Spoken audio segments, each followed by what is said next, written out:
Paris réussit. Les syndicats ont largement mobilisé à Paris et les grandes villes françaises. Largement plus d'1 million de manifestants. Une grève qui laisse ce soir de marbre le Premier ministre François Fillon.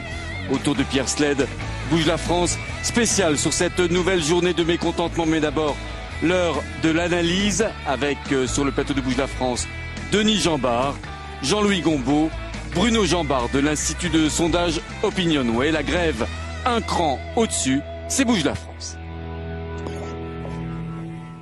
Bonsoir messieurs, bonsoir. Pour une fois qu'on a deux Jambards sur le même plateau, mais ce ne sont que des homonymes. Bonsoir. Alors on va revenir effectivement sur cette journée d'action. Un cran au-dessus est le titre de la thématique de notre soirée. Un cran au-dessus, c'est l'impression que laisse cette journée. Un cran au-dessus en nombre de manifestants, un cran au-dessus dans le mécontentement, et un cran au-dessus, on sent que ce mécontentement gagne, je ne sais pas ce que vous en pensez, Denis Jambard, mais l'opinion publique. Oui, les sondages montrent que, mais Bruno va le confirmer, que en effet il y a un mouvement désormais de l'opinion publique pour soutenir et surtout même s'engager. Avant on soutenait, aujourd'hui on se déclare prêt à manifester soi-même. Et là donc il y a un cran qui est franchi et qui est assez intéressant. La deuxième chose qui moi me frappe dans les sondages, c'est que la revendication principale désormais, c'est plus le pouvoir d'achat, qui est plutôt une revendication individuelle que l'emploi. Certes on parle de chacun de soi quand on parle d'emploi, mais c'est aussi quelque chose de très collectif, la question de l'emploi. Donc il y a quelque chose qui est en train de changer fondamentalement dans l'humeur des Français et qui explique le succès de cette journée, le fait qu'on ait manifesté plus. À noter, il y a quand même un cran en moins. Pierre, pour reprendre vos qualificatifs, il y a eu moins de grévistes quand même aujourd'hui. C'est très étonnant de constater qu'il y a plus de manifestants, mais qu'il y a moins de grévistes dans la fonction publique. Ce qui veut dire que probablement, il y a eu un mouvement dans le secteur privé pour manifester. Bruno Jambard, est-ce que c'est ce que disent effectivement les sondages? Est-ce qu'on sent déjà, dans les analyses que vous faites tous les jours, ce mécontentement gagner, et de quelle façon l'opinion publique? Ce qui est problématique dans l'analyse de ce mouvement, c'est qu'on n'est pas sur un mouvement traditionnel de contestation. Il n'y a pas de demande de retrait d'une réforme, il n'y a pas de revendication spécifique. Et c'est effectivement, comme vous le dites, un mouvement de mécontentement, d'inquiétude face à la crise, et du coup c'est aussi ce qui peut-être explique son très large soutien aujourd'hui dans l'opinion, c'est-à-dire que effectivement il concerne un peu l'ensemble des Français, notamment les salariés. On le voit, ce qui progresse assez fortement parallèlement aux chiffres du chômage qui sont assez mauvais depuis plusieurs mois, c'est l'inquiétude sur son emploi. Dans une enquête récente, on constatait qu'un ouvrier sur deux avait peur de perdre son emploi dans les mois qui viennent, et un cadre sur trois. Ce qui montre à quel point effectivement cette préoccupation est revenue au premier plan. En même temps, la difficulté, c'est effectivement que ça agrège à la fois du mécontentement. Probablement que ceux qui manifestaient aujourd'hui sont clairement des mécontents de la politique du gouvernement et demandent une autre politique, et notamment des efforts à l'égard des salariés en matière de consommation, et aussi plus largement de l'inquiétude. Et l'inquiétude, c'est pas tout à fait la même chose. C'est plus de l'angoisse face à la crise, et c'est pas forcément, par exemple, totalement pour eux sur le même plan du rejet de l'action gouvernementale. C'est ce que disait Jean-Louis Gombault, Laurent Geoffrin aujourd'hui dans son édito de Libé. On n'est plus dans l'inquiétude, maintenant on est dans la colère, même l'indignation, disait-il. Alors ce qui a joué, en plus de tout ce qui vient d'être dit par nos deux amis Jambard, c'est le sentiment d'injustice. C'est-à-dire que les gens disent, on entendait dans les manifestations, nous ne sommes pas responsables de la crise, donc ils admettent qu'il y a une crise. Et tout le monde admet dans les manifestations que la crise est très grave. On n'est pas simplement en train de dire il n'y a pas de crise, donc les patrons peuvent payer. C'est pas leur mouvement revendicatif traditionnel. Donc il y a l'idée que il y a une crise, mais c'est pas à nous de la payer. Ouais. Donc c'est nous qui la payons. D'autres, alors on ne sait pas très bien qui, d'autres devront la payer. J'ai entendu et ceux qui sont un peu à l'origine. J'ai vu une des affiches d'ailleurs au cours de ces manifestations qui était sur laquelle était inscrite la crise, c'est eux. Il y a aussi ça derrière. Alors oui, mais eux, c'est qui? Parce que c'est ça le problème. Et j'entendais Monsieur Mailly à la fin de la manifestation, il disait deux choses intéressantes. Il disait c'est vrai qu'il y a du déficit public, mais il y a un an nous étions à 50 milliards d'euros de déficit. Maintenant on en est à 100 milliards, en réalité 120, mais peu importe. On en est à 100, donc on peut encore aller plus loin dans le mouvement du déficit. Et il disait ensuite, ça c'est un premier point, donc la solution serait dans plus de dépenses publiques, ou bien il dit les patrons peuvent augmenter le SMIC. On est quand même, alors c'est vrai que c'est pas aux syndicats de trouver la solution à la crise, c'est pas leur rôle premier. Leur rôle premier, c'est de rassembler les revendications et de constituer un mouvement autour de ces revendications. Mais il est clair que le mouvement n'est pas porteur de solutions. Et je crois que ça va être ces problèmes. Le problème n'est pas d'être chaque mois un peu plus nombreux que le mois précédent, mais la question qu'on se posait à la fin de cette manifestation, c'est où est-ce que ça va ? Oui. Où est-ce que ça va ? C'est ça la nouveauté d'ailleurs, c'est que c'est un mouvement social, c'est pas un mouvement politique.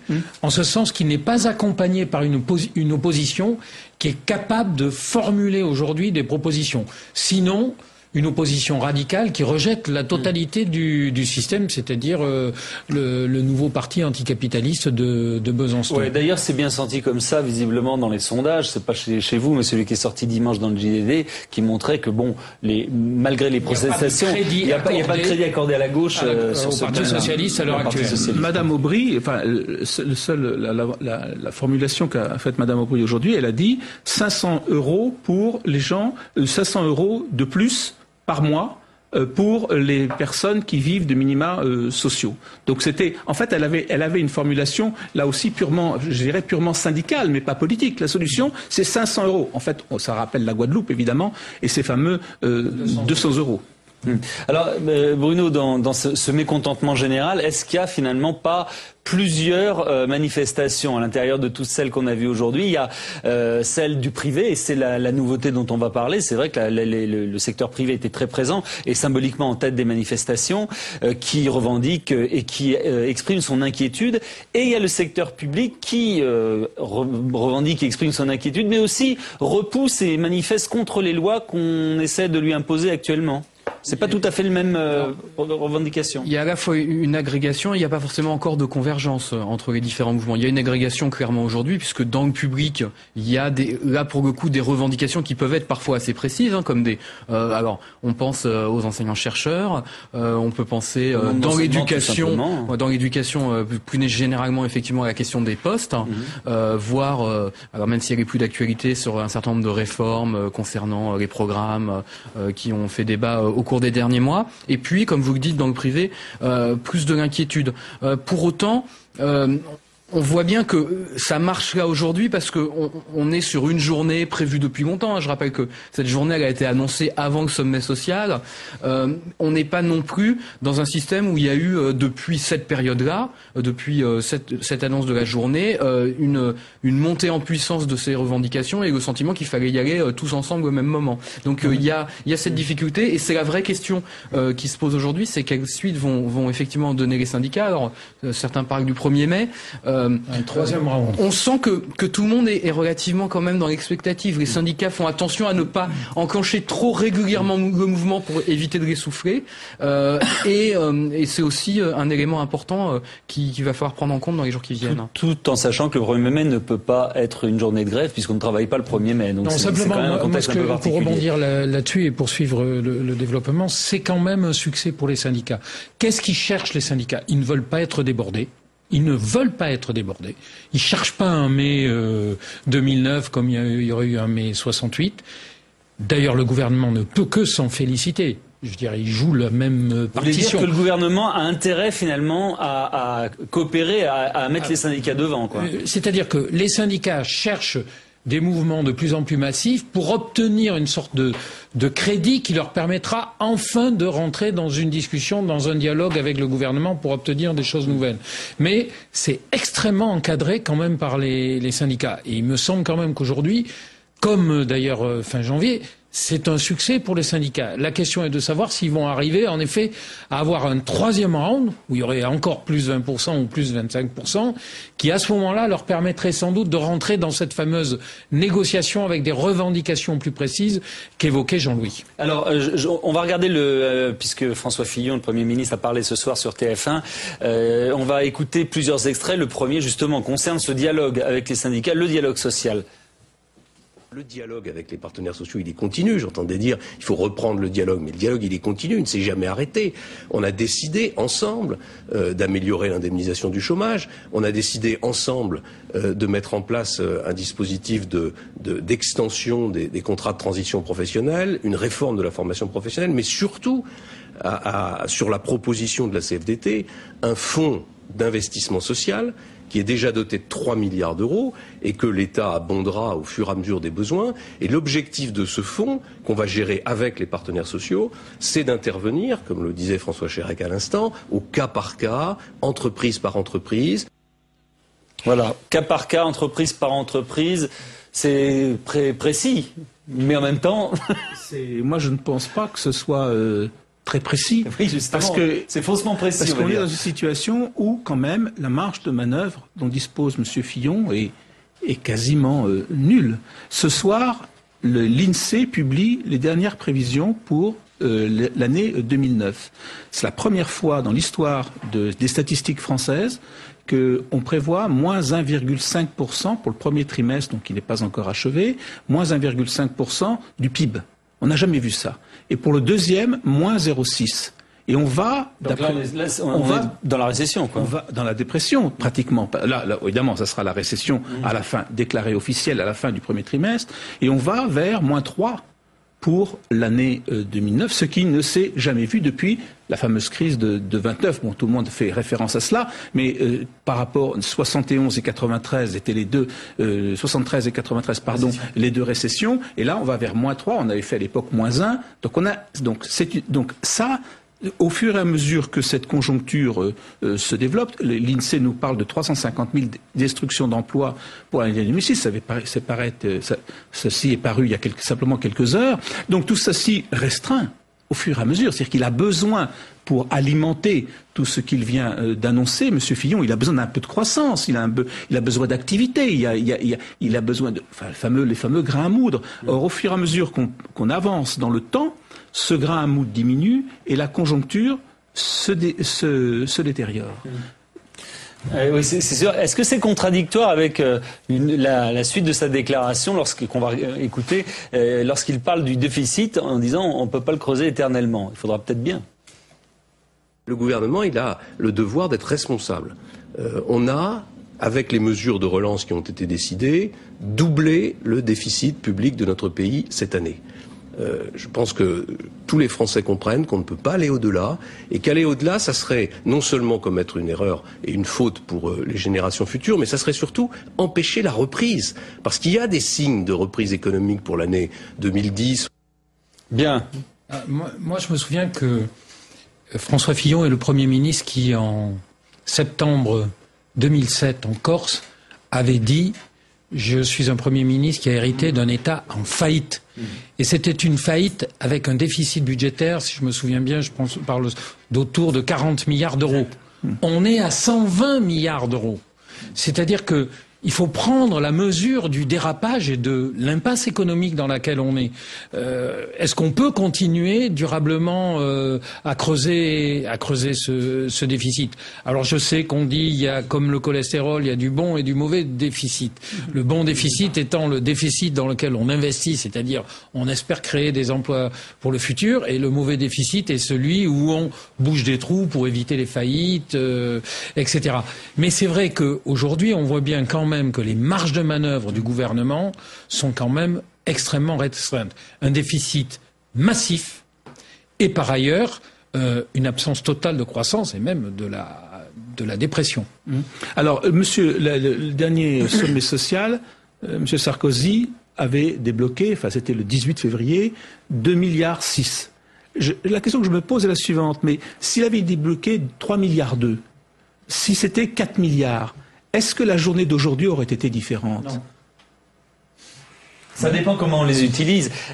Qu'est-ce qu'en pensent les Français? Et j'aborde un autre thème, mais qui est forcément lié. On parle de plus en plus de la radicalisation de ce mouvement, que ça peut devenir, et on l'observe déjà sur place, devant des injustices ou perçues comme telles. Effectivement, on assiste à des mouvements qui sont parfois même un peu violents.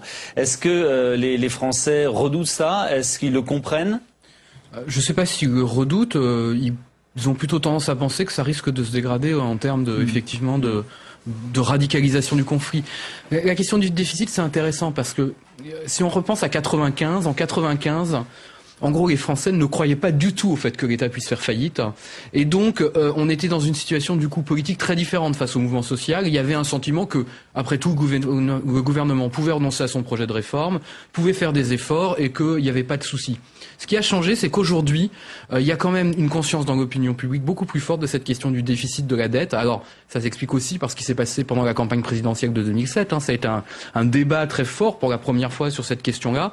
Et donc, il y a probablement dans l'opinion des perceptions assez contradictoires. Le sentiment qu'il faut faire attention à ça, que c'est vraiment un danger pour l'avenir du pays, et en même temps, le sentiment aussi que face à la crise, il faut aider les plus démunis, aider les salariés, faire des efforts pour le pouvoir d'achat, et c'est assez difficile de savoir de quel côté la balance va pencher au final dans l'opinion. Moi, j'ajouterais qu'il faut quand même aussi dire les choses. C'est que la réponse, elle n'est pas simplement à Matignon et à l'Élysée. On est dans une crise mondiale.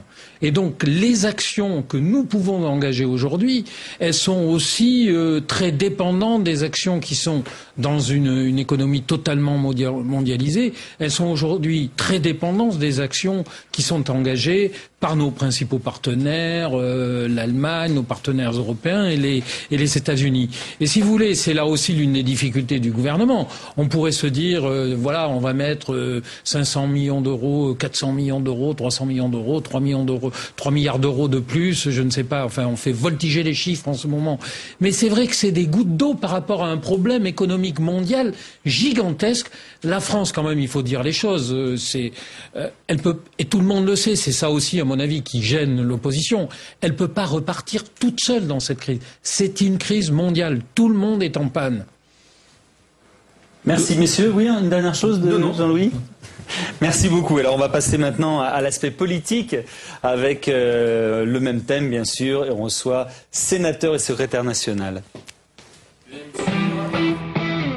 Première réaction politique à la grève et aux manifestations d'aujourd'hui. Le Parti communiste dénonce le mutisme du gouvernement. Le Nouveau Centre salue au contraire les propos de François Fillon ce soir à la télévision.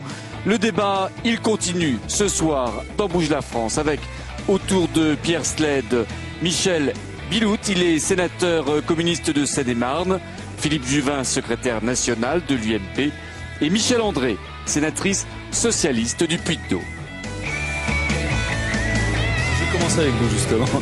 Bonsoir à tous les trois. Michel Bilout, vous étiez aujourd'hui, j'imagine, dans les manifestations. Est-ce que vous avez perçu un sentiment, c'est ce dont on parlait, peut-être différent, plus exacerbé que la dernière journée? Je crois qu'on a maintenant affaire à un véritable sentiment de colère lié au sentiment d'injustice sociale qu'on voit se développer dans le pays. Je dirais compte tenu des mesures que l'on entend et puis surtout de l'absence de mesures face aux plus nantis de notre pays, mais comme on le retrouve un peu partout d'ailleurs en Europe et dans le monde. Cette journée, vous l'avez suivi, Michel André également. Est-ce que vous pensez que l'une de ces réussites, et justement ce qui montre l'inquiétude des Français, c'est que le privé était vraiment avec le public et même au devant des manifestations? Oui, parce que le privé, c'est le secteur qui vit les licenciements, qui voit arriver le désastre. On parlait du secteur automobile entier. Vous savez, je suis d'une ville du pneumatique, Michelin. On sent bien que tout le monde retient son souffle en se demandant à quel moment réellement ils devront subir des pertes d'emploi. Et donc c'est une attente. Il y a une attente, mais il y a effectivement une immense inquiétude. Et effectivement de la colère parce que ces milliards annoncés quelque part dans des secteurs véritablement, et même moi je vais vous dire, quand on est parlementaire à la commission des finances, même si on suit bien les travaux, on a finalement beaucoup de mal à suivre un certain nombre de notions, et comme si tout ça était de la même nature, 1 milliard, 2 milliards, 10 milliards, il n'y a plus de limite. On est sans doute dans un moment extrêmement inquiétant, dans lequel même les politiques n'arrivent pas à expliquer complètement les phénomènes. Donc ceux qui subissent ou qui craignent de perdre un emploi, moi je comprends qu'ils commencent à s'inquiéter sérieusement. Et les économistes non plus, n'arrivent pas à prévoir ce qui risque d'arriver à la fois en France et partout dans le monde. Philippe Juvin, trouvez-vous que la réponse ce soir, on a passé des extraits de François Fillon sur ce qu'il a dit et ce qu'a dit le président de la République. Est-ce que vous trouvez que la réponse du gouvernement est à la hauteur de tout ce qu'on a ressenti aujourd'hui dans les manifestations? Mais qu'est-ce qu'on a ressenti dans les manifestations? On a ressenti un sentiment important d'inquiétude.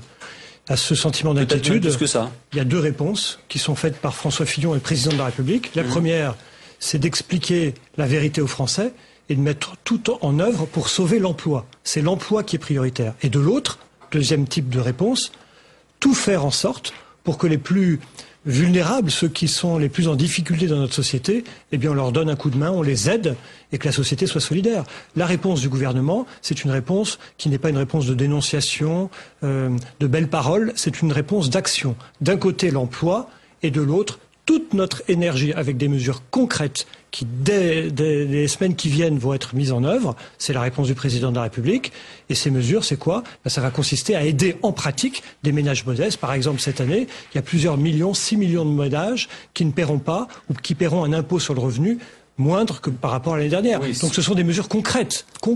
Certes, mais là, les problèmes se posent, vous le savez, en ce moment, immédiatement. Les impôts, ce sera beaucoup plus tard. Lorsqu'on a vu les pancartes banquiers racailles, c'est qu'on a vu tout à l'heure, la crise CTE. Vous ne croyez pas qu'il y a une inadéquation entre l'argent qui a été donné aux banquiers pour refaire relancer la machine, même si on comprend bien que c'est comme ça. Vous savez très bien. En tout cas, vous savez bien que les Français ont du mal à comprendre cette... Je crois que l'affaire est suffisamment grave pour que les uns et les autres, nous ne jouions pas avec les mots. Quand vous dites « nous avons donné de l'argent aux banquiers », qu'est-ce que ça signifie? Ça signifie en fait que le gouvernement a effectivement injecté des milliards d'euros dans le système bancaire. Mais pourquoi? Pour sauver le système bancaire. Qu'est-ce qui se serait passé si le système bancaire s'était effondré? Eh bien, les économies de tout le monde, vos économies, les économies de tous les Français auraient disparu, se seraient volatilisées. Vous savez, dans une société, quand il y a des files d'attente qui se créent devant les banques, les gens qui veulent sortir leur argent, quand c'est ça qui se passe, le système est mort. Nous avons évité que le système ne meure. Et excusez-moi, mais on peut reprocher ce qu'on veut à la majorité, mais la majorité travaille. La majorité est la seule force politique aujourd'hui en France qui fait des propositions. Et quand je vois que le Parti socialiste, sort son plan de relance il y a seulement quelques semaines, alors qu'on est en crise depuis le mois de septembre, mais s'il avait fallu attendre que nous sortions, nous, aux affaires, le plan de relance aujourd'hui, mais madame, monsieur, il n'y aurait plus de système bancaire en France. Donc il y avait urgence, et force est de constater que le Parti socialiste, le Parti communiste, les forces de gauche n'ont pas du tout compris le système. Michel Billou. Non, les 2 propositions, nous en avons formulées dès le mois d'octobre 2008. Moi, quand j'entends aujourd'hui qu'on défend l'emploi, quelles mesures concrètes pour le défendre? Je veux dire, aujourd'hui, on va laisser Total, un grand groupe français, licencier des centaines de salariés alors qu'il va verser des profits énormes à des dividendes confortables. C'est pas caricatural. Je veux dire, aujourd'hui, si l'on veut effectivement défendre l'emploi, faut déjà interdire tout licenciement de caractère boursier. C'est-à-dire que toutes les entreprises qui font des bénéfices doivent être interdites de licenciement. Ensuite, il faut que les 360 milliards qui ont été consacrés au secteur bancaire soient effectivement de façon privilégiée orientés vers les entreprises qui ont des difficultés de trésorerie. Par exemple, on a des prêts de zéro pour les PME. Pour vous, il ne faut pas aider les banques. Il faut aider les banques en encadrant les banques, en étant sûr que les banques feront différemment de ce qu'elles ont fait auparavant et qui a conduit le capitalisme à la crise. Michel André. Nous avions, nous, à la Commission des finances, très précisément indiqué que accompagner les banques en étant présent dans les banques.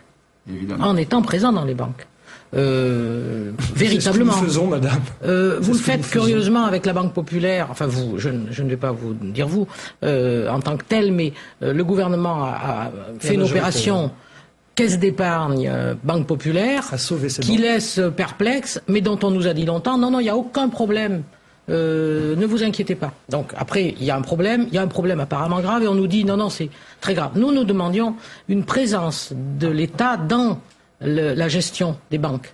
C'est ça que nous demandions, pas forcément une fusion construite ailleurs qui arrive à ce résultat où aujourd'hui même beaucoup se demandent comment on peut être à la fois le patron d'une banque rassemblée en ayant soi-même construit le rassemblement. C'est la proposition de Martine Aubry il y a quelques heures qui est de dire il faut 500 € de plus. C'est la seule proposition concrète de la gauche depuis quelques heures. Ce qui fait d'ailleurs création d'un pôle public de financement, c'est une proposition très sérieuse. Se divise parce que n'a pas de proposition et c'est tragique. Je vous dis c'est tragique parce que du coup un certain nombre de personnes au Parti socialiste et quand on écoute Ségolène Royal, on s'aperçoit qu'on n'en est pas loin, sont en train de tenter de jouer avec le feu, avec le mouvement social, alors que la situation en France, comme dans tous les pays, est une situation évidemment tendue parce que les gens sont inquiets. Et je dis, et je mets en garde le Parti socialiste, particulièrement le Parti socialiste, qui, jouant avec le feu, pourrait faire des dégâts au point de vue social. On ne peut pas manipuler les manifestants. On ne peut pas manipuler les manifestations. Dans les manifestations, attention, les manifestants sont majeurs. Attention, ce dont on parlait tout à l'heure, et c'est pour cette raison que les syndicats ont tenu à ce que l'appareil politique, entre guillemets, tel qu'il soit en dehors. Mais je pense qu'il n'y a pas besoin des politiques ou pas pour que le mécontentement se traduise. Nous avons des syndicats responsables. Est-ce que syndicats responsables qui sont des stabilisateurs de paix sociale. Il ne faut pas qu'un certain nombre d'hommes, ou plutôt de femmes politiques en l'occurrence, jouent avec le feu pour essayer de se refaire une jeunesse et une virginité. Mais le débat de la République désespère la population. Voilà. Est-ce que aujourd'hui le travailler plus pour gagner plus, qui était le thème de campagne de Nicolas Sarkozy, est-ce qu'aujourd'hui justement c'est pas ça qui crée le décalage entre ce que les Français vivent et ce qu'on leur a promis, même si à l'époque on pouvait pas savoir qu'il y aurait une crise? Écoutez, le président de la République a les épaules larges, mais je pense que personne de responsable ne peut dire que la crise c'est le président de la République. Il faut quand même avoir des commentaires qui soient posés. J'ai pas dit ça, je parlais justement de cette promesse par rapport à ce qui se passe. Il dit, et c'est toujours la même philosophie, que c'est le travail qui permet la création des richesses et le fait que tous les Français puissent se réaliser. Nous sommes toujours dans cette philosophie. C'est pour ça que notre priorité, c'est de sauver l'emploi, c'est de sauver le travail. Vous savez qu'en France, il y a 10% de la population qui travaille dans le secteur de l'automobile. Si nous avons agi d'une manière extrêmement forte sur le secteur automobile pour sauver le secteur automobile, c'est pourquoi? C'est pour sauver des emplois. Tout ce que nous faisons, c'est sauver des emplois. Alors, je m'aperçois sur les équipementiers. Je m'aperçois, et tout le monde s'aperçoit que ça ne suffit pas. Mais c'est indispensable, c'est une condition nécessaire, mais non suffisante. La condition suffisante, c'est de faire en sorte qu'il faut qu'on accompagne tous les ménages les plus modestes et qu'on les aide. Par exemple, le RSA, qui va être créé, mis en place dans quelques semaines. Le RSA, qu'est-ce que c'est si ce n'est un complément de revenus très significatif pour les ménages les plus modestes? C'est ça la réalité. Michel Billon. Nous en reparlerons dans quelques temps de ce que sera vraiment le RSA. Vous êtes d'accord que nous en reparlerons dans quelques temps. Complément de revenus pour les modestes, les ménages les on plus en modestes. reparlera, véritablement. On en fera le bilan, comme il serait très très utile de faire le bilan dès à présent de la mise en place du bouclier fiscal. Parce que aujourd'hui, le président du pouvoir d'achat, c'était le président du pouvoir d'achat pour les plus nantis. 14 000 foyers fiscaux les plus privilégiés qui ont perçu 33 000 €.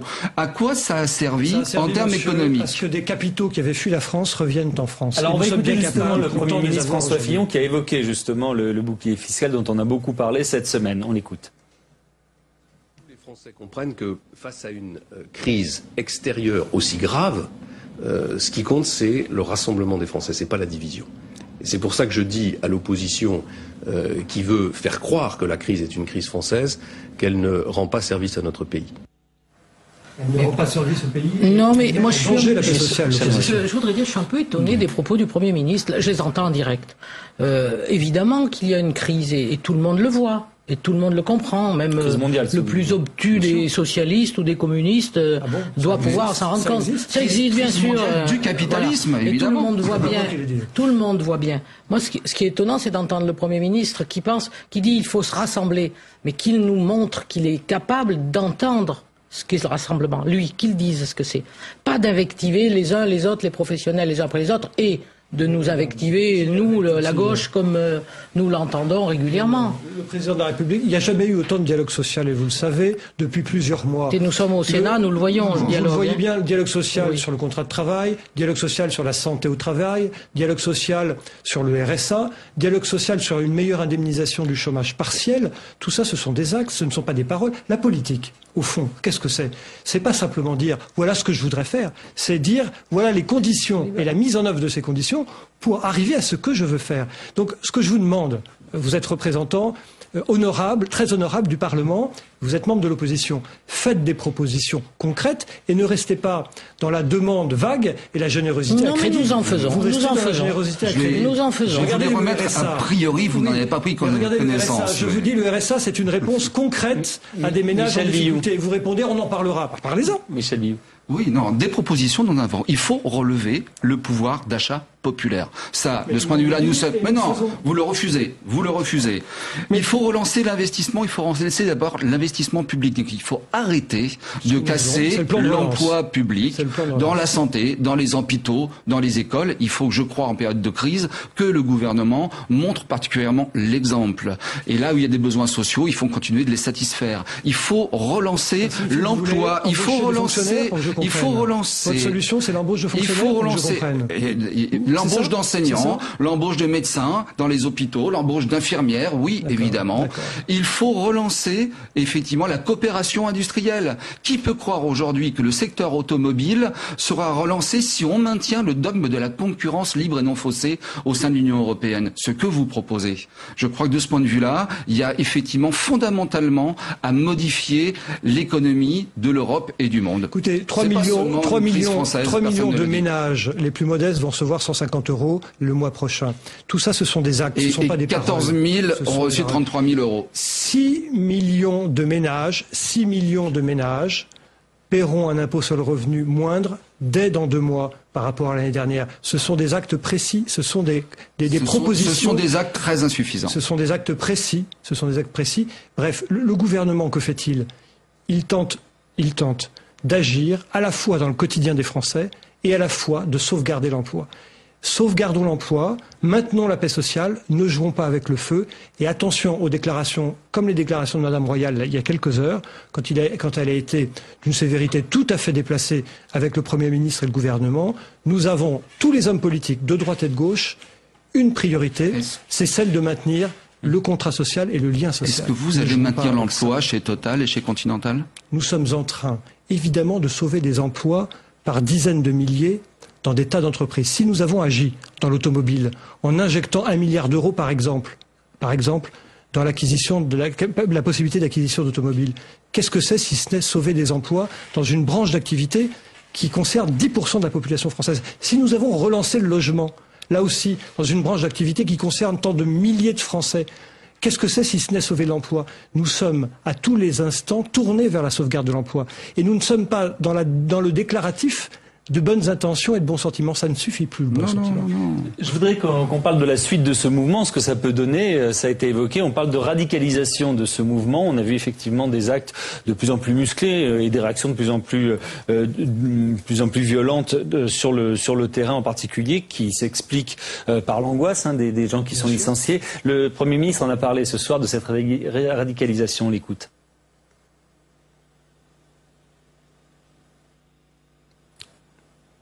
Il faut que tous les Français comprennent que face à une crise extérieure aussi grave, ce qui compte, c'est le rassemblement des Français, c'est pas la division. Et c'est pour ça que je dis à l'opposition qui veut faire croire que la crise est une crise française, qu'elle ne rend pas service à notre pays.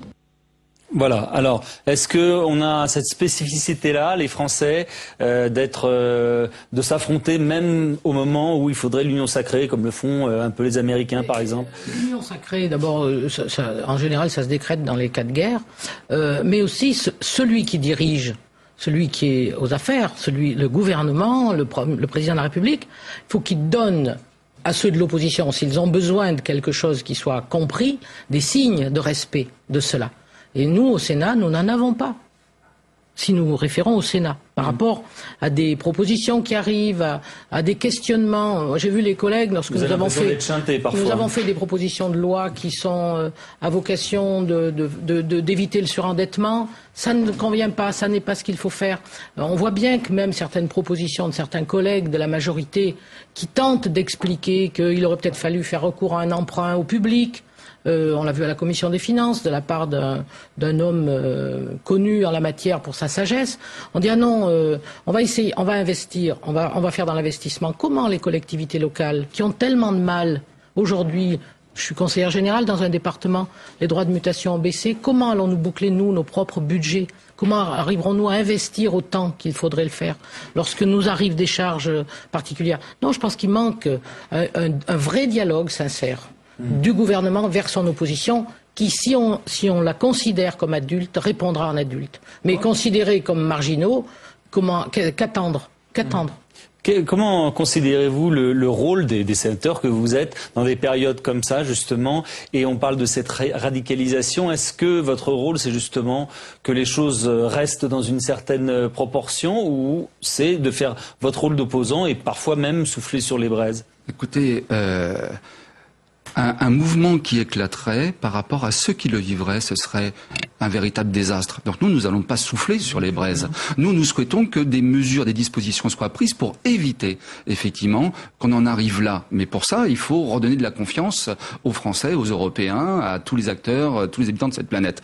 Simplement, notre rôle de sénateur, je vais vous le dire, notre groupe va déposer 3 propositions de loi. Un, effectivement, qui supprime le bouclier fiscal. Une autre qui va rétablir la première mesure supprimée par la droite lorsqu'elle est revenue au pouvoir en 2002, c'est-à-dire le contrôle des fonds publics accordés aux entreprises. La troisième, c'est effectivement dire qu'à partir du moment où il y a du chômage partiel, ce sont les actionnaires qui doivent se priver de dividendes. Voilà, par exemple, des gestes très forts qui pourraient redonner confiance aux Français et éviter un embrasement que personne ne pourrait plus contrôler. Le contrôle des fonds publics accordés alors aux entreprises en ce moment, c'est vrai qu'il y a de l'argent distribué un peu partout. C'est ce qu'on disait avec les banques tout à l'heure. Est-ce qu'il ne faudrait pas que l'État soit plus regardant, soit plus présent à travers les sommes qui sont données? L'État est extrêmement regardant. L'État aide des entreprises, en particulier des banques, à s'en sortir et à sauvegarder de l'emploi. Et en contrepartie, le président de la République a été très, très strict sur ces éléments-là. Ces déclarations sont constantes sur ce sujet les précis. Banques, il a fallu leur dire plusieurs fois quand même. Qui consiste à dire, nous vous aidons et en contrepartie, nous voulons des résultats sur l'emploi et une moralisation de la vie politique et de la vie capitaliste. Le capitalisme mérite d'être refondé. Il est refondé et il sera refondé sur une plus grande morale de la vie économique. Que demande le président de la République, si ce n'est une grande moralisation du capitalisme financier? Le président de la République, quand il était président du Conseil de l'Europe, a été le premier de tous les Européens à exiger cette politique européenne commune de moralisation du capitalisme et de refondation de celui-ci. Donc, je suis ravi de vous entendre. Vous rejoignez nos propositions. Nos propositions, c'est de l'argent pour les entreprises, de l'argent public pour les banques, mais en contrepartie des résultats et une moralisation. Autant dire que quand on gagne beaucoup d'argent, eh bien, on ne peut pas licencier comme certains le font. Et quand on est un patron et qu'on touche des rémunérations importantes, ces rémunérations, elles doivent suivre également à la baisse quand les résultats de l'entreprise ne sont pas là. C'est ça, la moralisation du capitalisme. Permettons aux représentants des salariés de pouvoir vérifier la bonne utilisation des fonds publics. Personne ne s'est jamais opposé. Les parlementaires le font et le feront. Merci beaucoup en tout cas d'être venu ce soir. On va poursuivre avec Monique Cantos-Perber et parler du concept de justice justement qui est au centre de cette journée bien sûr. Injustice, un mot qui résonnait aujourd'hui dans les rangs des manifestants à travers la France. Morale, justice sociale, injustice financière. La chronique, tout de suite, de Monique Cantos-Perber.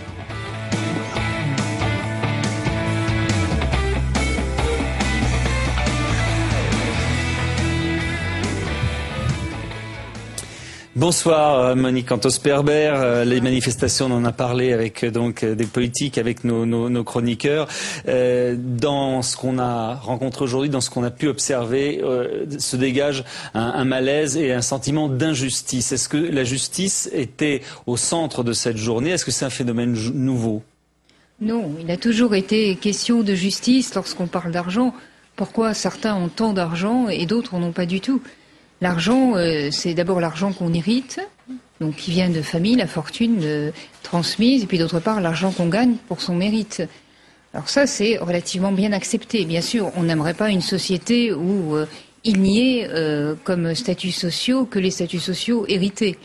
On n'aimerait pas non plus une société où les personnes occupent une place sociale qui est le reflet unique de leur mérite, parce que ça voudrait dire que les pauvres sont les plus nuls. Mais on accepte volontiers une association entre les deux principes. Alors ce qui est nouveau, évidemment, et qui est propre au XXe siècle, ça a commencé à la fin du XVIIIe, mais c'est très fort au XXe siècle, c'est la spéculation. C'est faire de l'argent par la spéculation, c'est-à-dire en imaginant, en agissant de manière à gagner de l'argent lorsque les valeurs seront renchéries. Et la spéculation, alors ça, il y a une suspicion énorme, alors surtout en France, contre la spéculation et l'argent. C'est très français en plus. Oui, surtout que la spéculation, c'est de l'argent obtenu ni par héritage, ni en travaillant. C'est de l'argent qui se fait tout seul. Et lorsqu'on spécule à la hausse, lorsqu'on spécule à la baisse, on est évidemment entraîné à prendre des risques. Et c'est cet argent-là qui paraît l'argent le moins moral, celui qui est gagné de façon non justifiée. Mais le jugement est un peu à courte vue, parce qu'aucun système économique ne peut se passer de spéculation. Ouais, c'est impossible à supprimer. La spéculation, elle a trait à ces comportements qui projettent la vie économique sur des renchérissements de valeur ou des pertes de valeur qui arriveront dans le futur et qui seront inévitables. Donc c'est un liant, c'est ce qui assure la fluidité du système économique. Alors comment va-t-on mettre un peu de morale dans cette rémunération des spéculations? Lorsque vous parliez d'injustice tout à l'heure, évidemment, comment ne pas ressentir l'injustice lorsqu'on voit des banquiers partir avec des bonus alors que les contribuables dont l'argent a servi à renflouer ces banques, eux, n'ont rien. C'est évidemment une disparité de traitement tout à fait scandaleuse. Alors les politiques se saisissent de cette situation en se présentant comme ceux qui vont mettre un peu de morale et d'ordre là-dedans. Ils proposent des suppressions de bonus, ils proposent des limitations de salaire. Bon, ça c'est bien parce que ça prépare éventuellement d'autres interventions de l'État pour sauver des banques. Mais il ne faudrait pas en rester là, parce que c'est une question compliquée. Il faudrait aller jusqu'à réduire au maximum l'écart entre les revenus? Alors évidemment, ça c'est une des questions qu'on pourrait se poser, mais pour parler du bonus des banquiers, il y a deux cas. Soit ce bonus est prévu par des contrats de travail, et dans ce cas-là, ce sera difficile de le remettre en cause, à moins que les personnes acceptent de le faire volontairement, comme ça se passe avec la compagnie américaine AIG. Soit ces bonus ne correspondent pas à des contrats, et dans ce cas-là, il faut clairement le supprimer et essayer d'introduire peu à peu. C'est ce que le gouvernement a demandé d'opérer à Mme Parisot. Oui, et d'essayer de procéder peu à peu à une régulation et à une réduction des écarts entre les rémunérations. Mais là, le marché va s'en occuper. Il y a beaucoup moins d'argent à gagner, et déjà les salaires des banquiers ont baissé. Mais ce à quoi il faut s'attacher maintenant, c'est à une modification de la structure des rémunérations, et en particulier sanctionner tout ce qui a été prise de risque excessive. Jusqu'à présent, prise de risque excessive amène retour financier considérable. C'est précisément ça qu'il faut remettre en cause, et puis s'intéresser davantage à la création de valeur à long terme. Alors vous parliez de l'écart idéal entre les salaires, ça c'est un problème que se posent toutes les sociétés. Quel est l'écart optimal entre les salaires? Il faut qu'il y ait de l'écart, parce que c'est la condition sine qua non pour l'émulation, pour l'inventivité, et puis pour une certaine circulation des places sociales. Mais il ne faut pas non plus un écart démesuré, où il n'y a plus de commune mesure entre ce que gagnent les uns et ce que gagnent les autres. Et cette conception de la décence, ça c'est l'objet d'une réflexion collective qui pourrait être très intéressante, où les philosophes et les économistes ont tout leur rôle à jouer. Merci beaucoup, en tout cas, Monique Cantos-Perbert. On va parler de science maintenant. Restez avec nous 2 secondes. On va parler de science maintenant avec Dominique Leglu qui arrive et ses livres. Succès pour le Salon du Livre et ses volumes scientifiques. Le Salon du Livre ramène sa science ce soir dans Bouge la France avec Dominique Leglu qui a fait, dans les allées de la porte de Versailles, des emplettes pleines de surprises. Et oui, le Salon du Livre ramène aussi sa science. Bonsoir Dominique. Bonsoir. D'ailleurs, vous y êtes allé et vous avez pu constater, mais vous le saviez, que il y a énormément de livres édités dans le domaine de la science, en fait. Ah oui, je trouve que le lecteur français est très... Il a beaucoup de chance, de chance. Ah oui, il peut s'en mettre plein les mirettes. Il a des livres sur tous les sujets et chez tous les éditeurs. L'édition française est très riche. Alors effectivement, lui, il est peut-être un peu moins riche. Parfois, c'est difficile d'acheter des livres à 35 €. Mais on peut toujours aller en bibliothèque et les bibliothécaires vous aideront à les trouver. Alors ce qui est frappant, c'est que vous avez en gros une 50aine d'éditeurs qui publient des livres sur la science. Alors non, pas uniquement, vous avez les généralistes. Alors les généralistes, c'est Le Seuil, c'est Robert Laffont, c'est Albin Michel, c'est Hachette, c'est Actes Sud, j'en oublie, Flammarion, Fayard, Puf, etc. Excusez-moi ceux que j'oublie. Mais vous avez des plus spécialisés qui ont beaucoup donné dans le livre de sciences, Odile Jacob, évidemment Le Pommier qui a fêté ses 10 ans dans l'allégresse lors de ce salon du livre. Vous avez Duno, vous avez Belin, vous avez des très spécialisés, Quae, que vous connaissez peut-être pas, Vuibert. Oui, Vuibert, oui. Formidable. Donc vous avez une panoplie, un panorama pour le très grand public, comme les plus spécialistes. Qu'est-ce qu'il y a dans ces livres? Parce qu'une fois qu'on a dit on fait de la science, etc. Mais quoi? Qu'est-ce qui intéresse les gens? Qu'est-ce qui est le plus publié? Quel domaine? Vous avez de tout.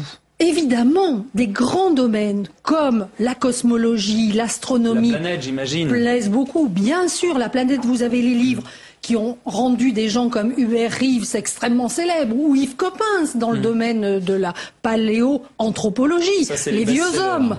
Des best-sellers, Michel Serres, qui lui fait une analyse plus philosophique de ce domaine. Mais vous avez aussi des gens qui ont créé leur propre public, comme Jean-Pierre Luminet, qui est spécialisé des trous noirs, ou Étienne Klein, qui est à cheval entre la physique et la philosophie, Marc Lachiaiseray, qui vous parle de l'espace-temps. Tous ces gens, Pascal Pic. C'est quand même très pointu, là. On est bien placé pour le savoir, vous venez nous en parler, c'est très précis, il faut être assez érudit. Il y a des gens qui s'intéressent comme ça aux trous noirs, à des choses, aux exoplanètes. Évidemment, mais vous vous intéressez aussi aux exoplanètes. Ce qu'il y a, c'est que érudits, ce sont ceux qui écrivent, qui le sont. Oui. Par exemple, des prix Nobel comme Georges Charpak ou Luc Montagnier. Mais justement, tout l'art de l'édition, c'est de mettre ces connaissances à portée du grand public. Et vous avez des livres qui se lisent très très bien. De vulgarisation. Par exemple, toute cette série, toute cette collection bien connue des « Expliquer à ma fille, expliquer à mes fils », même les mathématiques, comme ce qu'a fait Denis Gage récemment, les maths expliquées à mes filles, ça a très bien marché parce que les gens s'y retrouvent, ils comprennent quelque chose. Et le public français aime toujours comprendre. Oui, il est attaché à la compréhension. Quels sont les livres que vous avez amenés? Parce que là, j'ai apporté un livre que j'ai bien aimé. Il y a des Français qui écrivent, mais vous savez qu'on importe aussi de très très bons étrangers comme Stephen Hawking, Une brève histoire du temps, vous vous en souvenez certainement encore. Énormément de gens ont au moins abordé le livre. Est-ce qu'ils l'ont lu en entier? C'est pas toujours sûr. Mais le problème n'est pas là, c'est que ça les a sensibilisés à des choses vraiment importantes. Alors là, j'ai apporté un Ulf Danielsson, La physique racontée aux poètes et aux enfants, et j'ai bien aimé ce Suédois, ce cosmologiste suédois, parce que lui, il est fasciné par le réel, il vous dit, c'est merveilleux. Donc, pas besoin de religion, pas besoin de mythes, il les raccorde à la science et dit c'est formidable. J'ai beaucoup aimé aussi La vie dans l'univers, avec de très belles photos. Mais ça marche toujours, la vie dans l'univers, ça fascine les gens. Comme vous dites, ça marche toujours. Mais justement, c'est une des très grandes questions, parce que quand vous commencez à travailler ces sujets-là, vous vous rendez compte que vous devez vous poser des tas de questions sur mais qu'est-ce que c'est qu'une planète? Qu'est-ce que c'est que l'atmosphère? On s'en pose déjà beaucoup sur notre propre planète. Par exemple, qui a eu un des très grands prix au niveau mondial, c'est un des chercheurs français excellents, reconnu aux États-Unis, des fois les Français ils reconnaissent un peu moins leur propre. Je vais vous poser une question. Les films qui traitent de la planète, on se souvient du film d'Al Gore en particulier, sont très appréciés, très vus. Est-ce qu'on a l'équivalent? Est-ce que tout ce qui concerne le réchauffement climatique, les phénomènes comme ça c'est bankable en livre aussi? Bon, soyons francs, c'est plus difficile parce que finalement, on vous annonce pas de très très bonnes nouvelles. Mais nous avons parmi les grands spécialistes de ce domaine, au hasard, Jean Jouzel, qui est quelqu'un qui est extrêmement connu au niveau international, Claude Lorius, qui vient de recevoir un des plus grands prix chez les Japonais, Il est très bankable chez les Japonais, notre Claude Lorius, qui le premier a eu l'idée d'aller faire des carottes de glace dans l'Antarctique. Alors j'ai les nombres extraordinaires là. Hein. Oui, alors ça, il est adorable petit livre sur les nombres justement très éminents comme le nombre d'or, pi 0, Benoît Riffaut qui est un mathématicien. Attendez, ça c'est pas cher, 8,60 €. C'est à notre portée quand même. Olivier Sacks de Musicophilia chez Seuil. Oliver Sacks avait écrit ce livre dont tout le monde a entendu parler, L'homme qui prenait sa femme pour un chapeau. Donc il est psychiatre et il nous raconte des histoires étonnantes. Vous avez un monsieur, ça va vous faire rire, qui a été un chirurgien, qui a été frappé par la foudre, ça s'invente pas, à 42 ans. Il est devenu dingue de musique classique. Mais ce qui s'appelle dingue, c'est-à-dire qu'il ne pouvait plus vivre sans musique. Ah ben oui, c'est incompréhensible. Ping. Et alors vos neurones, il ne pouvait plus s'en passer. Il a fallu qu'il ait son piano et il ne fait plus que ça. On termine André Braic, Isabelle Grenier, Lumière d'étoiles, les couleurs de l'invisible chez Ville Jacob. J'avoue avoir un petit peu triché. Il n'est pas tout jeune celui-là. Il a déjà un an. Oui, parce qu'il me semble qu'on en avait parlé de celui-là. Il a déjà un an. Mais André Braic, vous savez, c'est cet astronome français totalement enthousiaste qui a trouvé des choses magnifiques sur les anneaux de Saturne et d'autres anneaux de planètes. Isabelle Grenier, qui travaille tout le temps avec lui, ils produisent un livre avec des images magnifiques et surtout, il vous explique peut-être même quelle est notre place dans le monde. La place de l'homme dans le monde, c'est important. Très bien. Bon, écoutez, on est obligé de s'arrêter parce qu'on est très en retard. Donc c'est la fin de l'émission. Marie-Laetitia n'a pas eu le temps de revenir parce qu'on a pris beaucoup de retard à commenter cette journée. Vous allez tout de suite suivre les débats de la journée ici, les meilleurs moments. Et Philippe de Sonny réalise cette émission. Pierre-Henri Gergogne, Simon Barbary, Samuel Feller, toute l'équipe vous salue et vous donne rendez-vous bien sûr lundi à partir de 22 h. Merci beaucoup et excellent week-end. Au revoir.